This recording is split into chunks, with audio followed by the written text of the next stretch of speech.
Eso me permitió el inicio de un contacto muy directo con las comunidades que se ha trasladado en el tiempo, y Baja California y en especial Tijuana como crisol del país me ha permitido tener un contacto con muchos de los problemas que están presentes en la sociedad baja californiana y que tienen que ver también con la problemática del país en su conjunto. Entonces, yo digo, para conocer Baja California hay que conocerla de adentro y de afuera, porque una enorme cantidad de personas que habitamos aquí tienen su contexto en el plano nacional. Le pongo un ejemplo. Un indígena que toma un autobús en Santiago Juxtlahuaca para venir a los campos de San Quintín tiene que atravesar 5.400 kilómetros. Son como 72 horas de viaje. Es una persona que trae sueños, anhelos, frustraciones, pero que evidentemente tomó la decisión de un día dejar todo para conseguir un mejor destino para sus hijos. De eso está lleno Baja California. Entonces, conocer la vida y la historia de cada uno de ellos nos permite tener, pues de alguna manera, una formulación de qué es lo que reclama nuestro Estado en este momento. ¿Qué papel usted tiene experiencia y quisiera que nos la comparta en el acercamiento con las comunidades indígenas? ¿Qué papel jugará primero en el marco nacional de un gobierno que va a encabezar Andrés Manuel a partir del 1 de diciembre, las comunidades indígenas y esas mismas comunidades, usted qué papel cree que deban de jugar en Baja California? Mira, Andrés Manuel ha planteado la necesidad de tener una legislatura en materia indígena que permita el cumplimiento de los acuerdos de San Andrés Larraínzar y armonizar la legislación nacional con la Declaración de las Naciones Unidas en materia de derechos indígenas. Eso va a permitir tener un conjunto de derechos que hasta hoy están excluidos en la parte constitucional. Los pueblos indígenas son los únicos que no tienen reconocimiento jurídico dentro de la Constitución. Entonces, eso ha generado un vacío, y por desgracia ese vacío en muchos lugares lo ha llenado el crimen organizado y apoyando empresas mineras, megaproyectos en donde los pueblos no tienen posibilidades de participar ni como socios.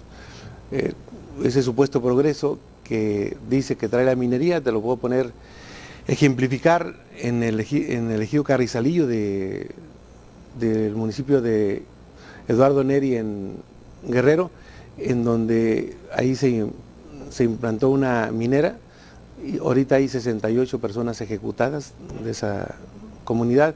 La mitad ha sido desplazada y la mitad que vive ahí vive enferma de cuestiones pulmonares por los químicos que utilizan en la minera. Entonces, es una vida complicada, compleja. Los pobres entre los pobres son los indígenas. Y Baja California no es la excepción. Aquí hay, de acuerdo al último registro, cuando menos más de 400,000 indígenas, tanto los pueblos nativos como de los pueblos migrantes que ya se quedan aquí. Y creo que hay una definición buena que tiene Andrés Manuel López Obrador. Van a crear el Instituto Nacional de Pueblos Indígenas, que va a articular una estrategia de atención a los pueblos que será transversal y que tendrá que bajar por todas las dependencias gubernamentales. Entonces creo que van a tener una buena atención en este sexenio de los pueblos indígenas con Andrés Manuel López Obrador. Yo sé que es historia el proceso electoral, pero no le voy a preguntar a Andrés Manuel, ahí ya no hay mucho que hablar. Le preguntaré por Marichuy. Ella, además de ser candidata independiente, es la que más se acerca de manera honesta y sin hacer trampa, porque acuérdense que los independientes fueron señalados de chapuceros, ¿no? Eso dijo el INE.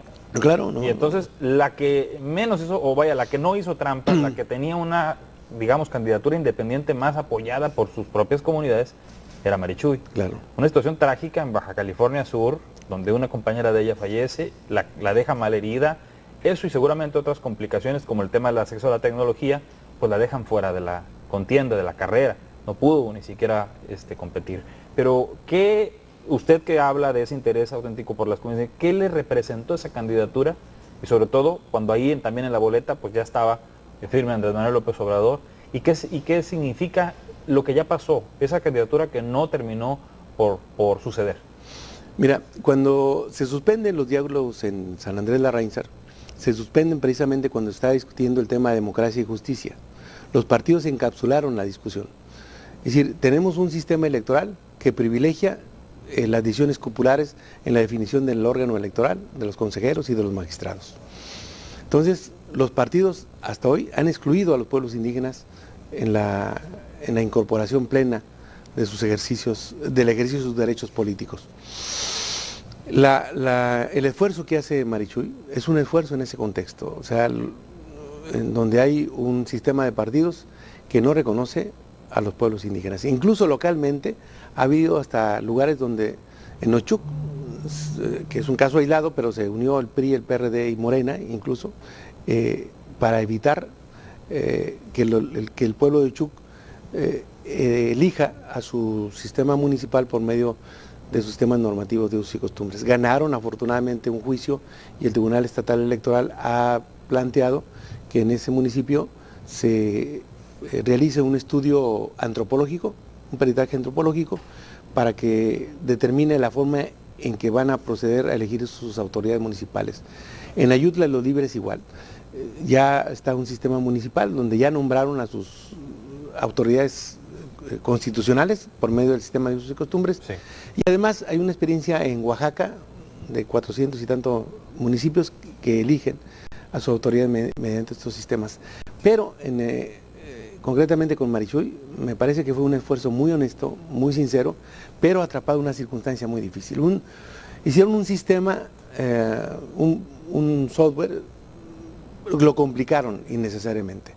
Estoy convencido. Complicaron la llegada de los independientes de manera general. De manera general. Ya no diga usted la comunidad indígena, de manera general. De manera general. Pero aparte el agravante del cero acceso de las comunidades indígenas a la tecnología. Exactamente. Es decir, ¿por qué no se podía haber creado un programa donde con la huella digital se podía registrar? Ahí te hubieras evitado cualquier y ahorita todos esos equipos ya traen, Claro. Ya no es tampoco tan complicado. Ahorita vamos a hacer una pausa, pero yo quiero que regresando nos platique de esa parte que también conoce, nos tocó por cuestión de los sismos, conocer la región del Istmo, en Oaxaca, adentrarnos en la parte de la sierra incluso, y conocer los gobiernos locales, estos gobiernos que por usos y costumbres, bien dice usted, se establecen, y te encuentras como norteño con otra cosa, es que ¿dónde estoy? No puede ser que haya un alcalde que no cobra, no puede ser que haya un tequio, un concepto que es como lo que estamos intentando hacer mañana nosotros, juntarnos a las 7 a limpiar un lote. Bueno, pues ellos lo hacen de manera más natural. Se cayó un puente, no llegaba ni el ejército. Cuando ya habían llegado, por cierto, los donativos del público de Canal 66 hasta Oaxaca, y la gente ya estaba organizada. Claro. La gente se abrió sus caminos sola. Vamos a una pausa y retomamos esa parte y seguimos con el tema también, por qué toda esta visión que usted tiene le haría un buen candidato de Morena a la gobernatura de Baja California. Okay. Regresamos. Gracias por continuar con nosotros en Contacto Nocturno y nos quedamos con el tema. Yo hablaba de un concepto por el cual me obsesioné, debo decirlo, cuando acudimos a entregar aquella ayuda humanitaria que los mexicalenses hicieron favor de juntar. El tequio, que es una cosa tan sencilla como lo que queremos hacer mañana, decíamos, ir a limpiar un lote. Pero las formas de gobierno y todas estas sabidurías, estas cosmovisiones que están en estos pueblos indígenas, de pronto una ciudad como Mexicali o Tijuana le suenan bien ajenas, ¿no? Por ejemplo, en Oaxaca, si un profesor que salió o profesor, ingeniero, técnico, que sale a trabajar a Los Ángeles o a Tijuana y le corresponde ser el presidente municipal un año, allá no son por 3 años, algunos son 2 años, año y medio, le corresponde ser presidente municipal, se tiene que regresar de donde esté hacia el lugar de origen y trabajar sin sueldo. Sin sueldo. Y trabajando por la comunidad. Naturalmente es muy complicado, mientras no tengan reconocidos plenamente sus derechos en la Constitución, tienen que hacer, por ejemplo, una asociación civil para el agua, otra asociación civil para un proyecto X. Entonces, por eso es importante la incorporación de los derechos indígenas plenamente a la Constitución. Pero ese ejemplo de trabajo que tienen, que usted vio, es extraordinario y es impulsor, y yo creo que incluso están demandando a las comunidades indígenas que el tequio se pueda utilizar para pagar como el impuesto predial, por ejemplo. Que sería maravilloso. Imagínense aquí que la gente dijera, por ahí incluso yo voy a plantear al alcalde, que la gente dijera, ¿sabes qué? Voy a limpiar. No tengo cómo pagarte el predial, pero voy a limpiar. Claro. O voy a reciclar y te voy a regresar aluminio. O sea, acciones que a la ciudad al final de cuentas le vienen a dar un resultado o un impacto. Y te hace eso más solidario. Sí, claro. Hay un parteaguas con el tema de las comunidades indígenas en México, y esto es por supuesto el levantamiento de los zapatistas. Usted fue ahí cercano, estuvo testigo, actor de la Cocopa y de esos acuerdos. ¿Qué quedó de Marcos y el movimiento emblemático de la imagen del encapuchado y la pipa? ¿Qué quedó de aquello y qué desafortunadamente ya no hubo seguimiento? Mira, yo creo que el levantamiento zapatista es un punto de inflexión que hay en el país.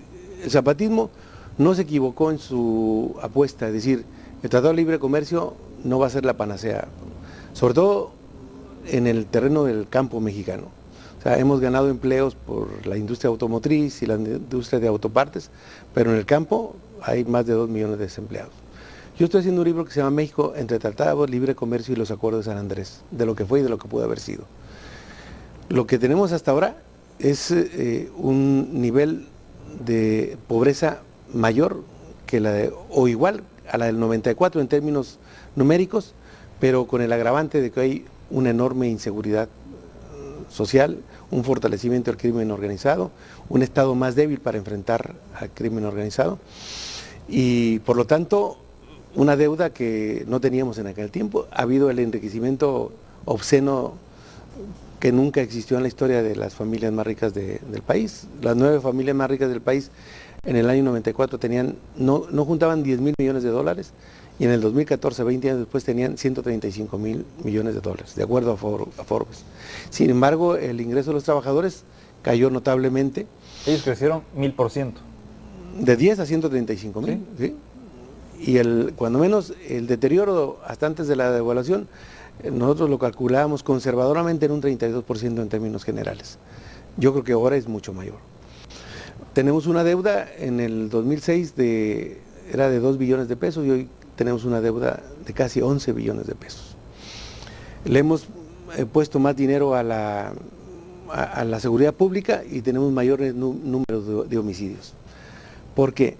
Porque creo que la apuesta que se ha hecho en México, incluso en el contexto internacional, nuestra relación con Estados Unidos, ha gravitado sobre un esquema de una estrategia que desde mi punto de vista es equivocada. En 1981, Ronald Reagan, durante este gobierno, se aprobó por el Congreso norteamericano la participación de los militares en el combate a las drogas. Empezó la guerra contra las drogas, entre comillas, ¿no? Entonces, del 81 al 2018 son 37 años y ahí tenemos los resultados. Te puedo decir algunas cifras. Estados Unidos tiene 27 millones de adictos que demandan un consumo brutal en materia de estupefacientes. Estudios de las propias agencias norteamericanas te dicen que aquí tenemos 25 millones de armas que han ingresado ilegalmente a nuestro país y el 70% de armerías norteamericanas. Hay 6.700 tiendas de armas en los estados que colindan con México, 2 tiendas por cada kilómetro. Y la economía que gira en torno al narcotráfico oscila las cantidades entre 25.000 millones y 40.000 millones de dólares. Entonces y en México hemos tenido en los últimos 12 años 250.000 homicidios. Entonces tenemos una situación en donde Estados Unidos pone los adictos, el dinero, las armas y nosotros ponemos los muertos. Andrés Manuel ha planteado la necesidad de impulsar el fortalecimiento del campo y sobre todo una estrategia de apoyo a los jóvenes. Creo que es el momento en que se firme un acuerdo bilateral entre México y Estados Unidos que incorpore los 4 temas que planteó Andrés Manuel en la carta que dirigió a Donald Trump, donde habla que es necesario avanzar en seguridad, en comercio, sí, pero en desarrollo y en aspectos migratorios. O sea, si seguimos haciendo lo mismo, vamos a tener los mismos resultados. Entonces, la estrategia norteamericana que fue asumida por los gobiernos mexicanos no ha servido para arreglar el problema de fondo.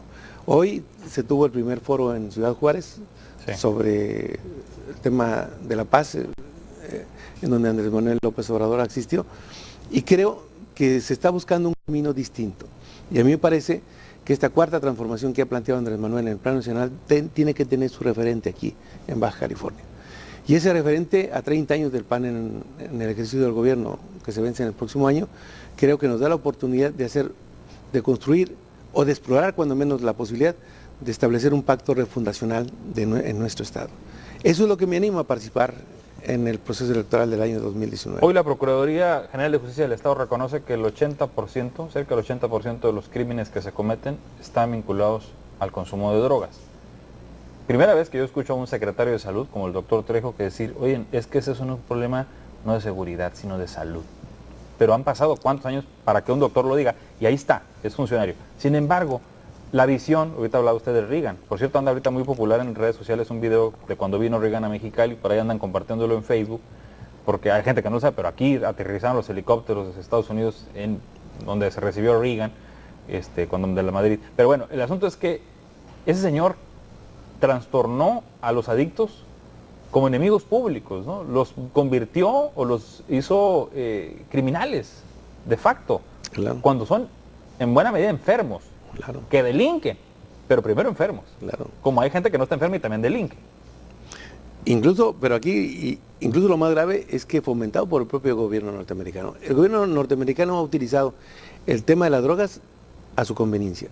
Después de que se acabó su enemigo, el comunismo como su enemigo, tuvo que buscar un esquema de intervención en los pueblos.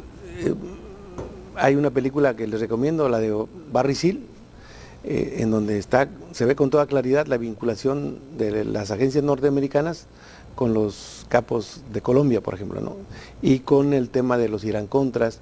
Entonces, han utilizado el tema de las drogas como mejor les Pues más popular y reciente la serie del Chapo. Ándale, Que ahí más o menos, ¿no? Será Claro. ficción, pero no está muy alejada en algunos aspectos periodísticos de la realidad. Y que al final de cuentas usted dice Estados Unidos, pues claro que ha utilizado eso, como también hay tesis que sostienen, ¿no? Tenían miedo de una generación pues con ideas bastante diferentes a un status quo de Estados Unidos también. Claro. De esa ideología allá. Vamos a hacer una pausa, otra, y regresamos con esta plática y volvemos al tema de Baja California, aunque estemos tocando temas o contextos nacionales e internacionales. Regresamos. Y bueno, regresamos, seguíamos en el diálogo en los comerciales, pero regresamos al caso Baja California. Una gobernatura de 2 años. ¿Usted tiene cálculos al respecto de lo que 2 años significan para ser gobernador y qué se alcanza a hacer y qué no? Mira, a ver, lo que tengo claro es que yo estoy en Morena y que quiero hacer un planteamiento que permita desde Baja California acompañar la cuarta transformación de la República de Andrés Manuel López Obrador. La gobernatura de 2 años tiene que estar en sintonía con un programa cuando menos de 6 años, donde esta gobernatura le va a tocar hacer una serie de cuestiones y otras tendrá que dejarlas consolidadas para el futuro. Entonces, lo de 2 años fue una decisión local.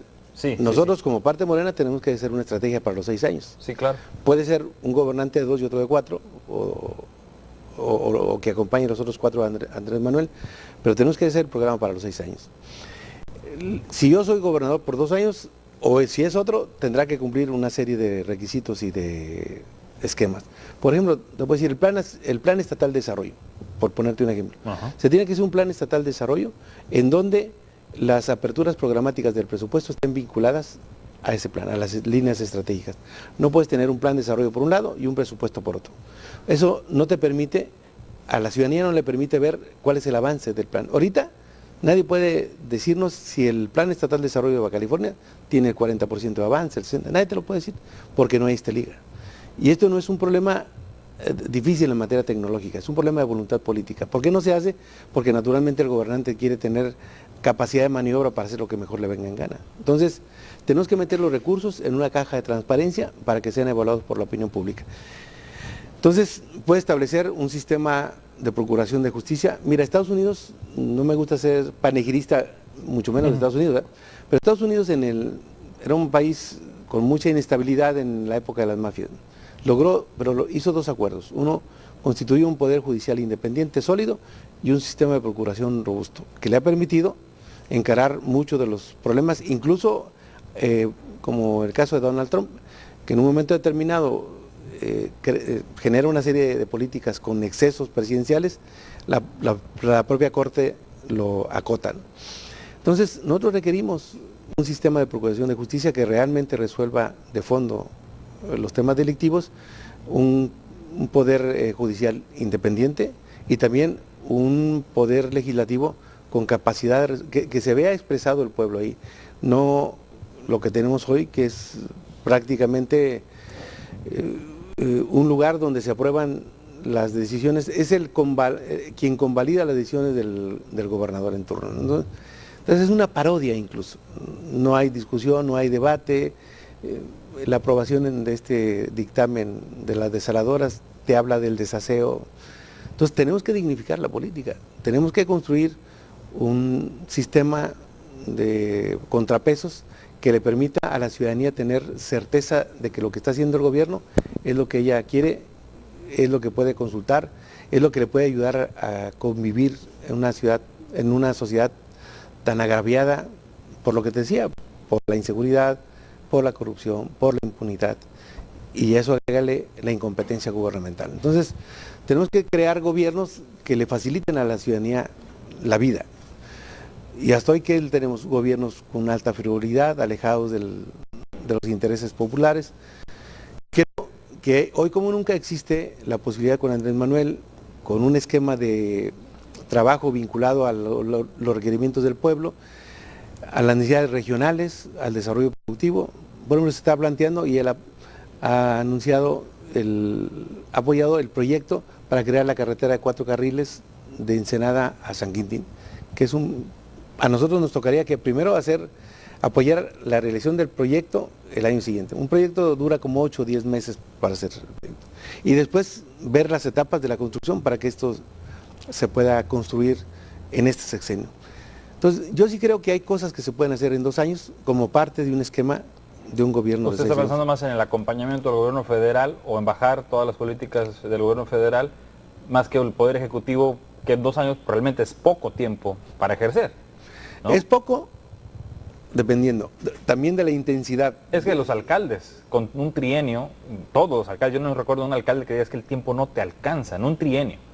Ahora, en 2 años, un estado, pues no sabe... Pero como militante de un partido, Ajá. no puedes pensar en que si eres gobernante, vas a ser gobernante por 2 años. Tienes que hacer un programa de desarrollo estratégico, sí, claro, de los 6 años, ¿no? Claro, claro. Donde en 2 años se harán algunas cosas. Sí. Y muchas otras se sentarán las bases para lo siguiente, ¿no? Como hacen los alcaldes, los trienios te dejan proyectos a visión a largo plazo. Oiga, ya mencionó el tema de las desalinizadoras y por seguirle los temas polémicos, ¿y la Constellation? ¿Cuál es su visión personal sobre esta polémica que en capital de Baja California se ha desatado y donde, por supuesto, gente de Morena todavía, incluso la senadora electa Alejandra León, insiste que no debe estar, que se debe de ir, pero hay empresarios que, bueno, salen a defenderla? ¿Usted qué visión particular tiene en ese tema tan polémico? Mira, hoy asistí a 2 reuniones con 2 grupos que han estado luchando por... A ver, lo primero lo que no se debe hacer es enfrentar desde el gobierno un tema de esta naturaleza reprimiendo a los activistas, porque entonces ya generas una situación de insostenible, ¿no? El tratar de criminalizar la lucha de los activistas me parece que debe estar desterrada de las acciones del gobierno. Este proceso que le están creando a Rigoberto, me parece que el gobierno debe dejarlo de lado y poner en la mesa los argumentos técnicos. O sea, yo le pido al gobernador que a ningún activista le cree expedientes, porque eso genera mayor rechazo. Me encontré con propuestas de diferentes naturaleza. Hay que revisar toda la cuestión ambiental, sí, ver si los permisos están en tiempo, si hay observaciones y se han resuelto. Y una propuesta también de que pudiera ser la ciudadanía que se hiciera un plebiscito a la par de las próximas elecciones, en donde la pregunta fuera expresamente si están de acuerdo o no en la instalación de esa empresa, y que fuera una pregunta que pudiera la ciudadanía expresar su voluntad. Yo entiendo esa parte democrática, el plebiscito y la gente opina. Y voy a sacar un poco el contexto de la cervecería, lo voy a dejar de lado. Me voy a ir al aeropuerto. Andrés Manuel había planteado también un plebiscito para el tema del aeropuerto. El aeropuerto tiene no 5, 10, como 20 años hablándose y discutiéndose por gente experta en un asunto muy complicado, que es el desarrollo de un aeropuerto, la aeronáutica y todo el uso de los, no solo tierra, de los tierra y cielos. Entonces, con todo respeto lo digo, a mí mismo que soy ciudadano, como qué tanto serviría en un tema tan complejo como aquel, estoy pensando en el aeropuerto, la opinión de la gente con tantas cosas técnicas que entender. ¿Me explico? Y luego lo traslado acá. ¿Qué tanto técnicamente podemos tener conocimientos? Porque no es algo sencillo de explicar. Aquí nos hemos llevado debates de horas en Canal 66 con el tema del agua y no hemos terminado. Y han venido los mejores exponentes críticos y defensores del proyecto. Entonces, ¿qué tanto es válido eso? ¿Un plebiscito o la parte del pulso ciudadano o democrático? No, yo te digo que hoy me encontré con esas dos propuestas. Ajá. O sea, la de hacer una revisión técnica de todos los procesos sí. de permisos medioambientales, y jurídicos. Claro, estando en el gobierno federal, Andrés Manuel, yo creo que ahí está, pues, todos los papeles que han tardado en salir ahí deberán salir. Exactamente. Y creo que hay que sentar en la mesa de la toma de decisiones a las personas y a los funcionarios que saben sobre el tema. Sí. Porque aquí ha pasado también, ha habido una ofensiva mediática para tratar de justificar un proyecto. En Rosarito en San Quintín, aparecieron espectaculares por todos lados. ¿Estás a favor o en contra de que haya agua en Rosarito? Para justificar la desaladora. ¿Quién puede estar en contra de...? Y no está el maniqueo, pues. Pues sí, no está el maniqueo. Entonces, yo creo que en estas dos propuestas hay de alguna manera opiniones en contra y a favor, pero sí estoy convencido que lo que ustedes hacen aquí debería ser un ejercicio del gobierno, para que la toma de decisiones estuviera fundada en argumentos, en especialistas. ¿Se refiere usted a lo que hacen en los debates y todo este tipo de encuentros? No, y hacerlo como función de gobierno. O sea, sí. ¿Qué es lo que hace el gobierno? Bueno, o hace ofensiva mediática o le integra expedientes a los luchadores sociales en lugar de abordar el problema técnicamente, ¿no? ¿Qué sí y qué no se puede hacer? Otro tema te pongo, por ejemplo, la minería, que sí. se ha planteado. ¿Por qué no desarrollamos la minería, si quieres un día vengo para eso, en los términos de que se desarrolla en Canadá? Yo hice un estudio comparativo de la minería en Canadá y la minería en México. Aquí la minería te deja el 1.16% del valor de la producción. En Canadá deja entre el 12 y el 16% del valor de la producción. De una producción con un valor de 260,000 millones de pesos en el 2014, te dejó 3,000 millones de pesos, que es el 1.16%. Es decir, la minería no es negocio para nuestro país y nos deja, por un lado, la contaminación, deterioro ambiental, deterioro del tejido social y lo peor, se ha convertido en un apoyo logístico del crimen organizado que viene a agravar el de por sí ya... Y un consumidor del agua, que también es el recurso finito, que ahorita estamos hablando que en el mundo hay crisis, ¿no? Claro. Por ejemplo, mira, de las 7 millones, poco más de 7 millones de hectáreas que tiene Baja California, solamente Calderón entregó 2 millones de hectáreas en concesiones mineras, fundamentalmente en Ensenada. El 43% del territorio de Ensenada está concesionado a la minería. Esos temas son los que tenemos que revisar como gobierno. Entonces, yo creo que el ejercicio que ustedes hacen aquí me parece que es muy interesante, pero aporta un gran ejemplo. Esto vamos a trasladarlo al gobierno. En la mesa de decisiones, lograr tener un acuerdo de qué sí se puede hacer y qué no se puede hacer. Una mesa del diálogo como esta, tan sencilla, en la que todo se puede debatir. ¿Algo que quiera agregar? No, hoy estuve todo el día aquí por Mexicali. Yo viví casi del 98 al 2000, fui diputado local, yo era el coordinador de la fracción parlamentaria del PRI en ese tiempo. Entonces, para mí siempre la actitud de los mexicalenses me ha parecido, hay una enorme fraternidad, un enorme compañerismo, una identificación, aunque estén con posturas encontradas, hay formas de entenderse, de platicar. Me fascina la actitud, se lo digo fuera de la cuestión política, vivir aquí con el calor, porque como te decía al principio, yo vengo de una tierra muy similar, quizá 2 grados menos de calor que aquí, que es Torreón, Coahuila, una zona agrícola que tiene más o menos las mismas características en el trato de la propia gente de Mexicali. Así es el norte, ¿no? En el caso de, como dice usted, no hay ciudad más norteña que Mexicali, dice la geografía, es la ciudad más septentrional. Así que le agradezco mucho, Jaime Martínez Veloz, este diálogo y estamos pendientes de ver qué sucede. Sí. Usted está levantando la mano en Morena. Vamos a ver, ¿usted sabe de alguien más que la esté levantando? Sí, hay varios. Hay varios, hay 2 empresarios, ¿no? Muy bien. Ojalá sea un proceso y nos atengamos todos a la convocatoria que se publique. Y yo creo que lo más importante, te voy a decir una cosa, yo estaré en Morena en la trinchera que se me indique. Sea candidato o no. Sea candidato o no. Muy bien. Me siento con la capacidad y con la experiencia, pero estaré en donde Morena me indique. Muy bien. Le agradezco mucho que esté con nosotros. esta noche. Gracias. Gracias. Gracias a usted que nos acompañó a este contacto tan nocturno como nos caracteriza siempre.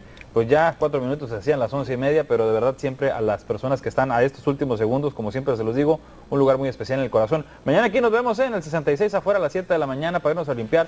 El que pueda, mándenos inbox, le mandamos un WhatsApp con mucho gusto. Gracias. Adiós.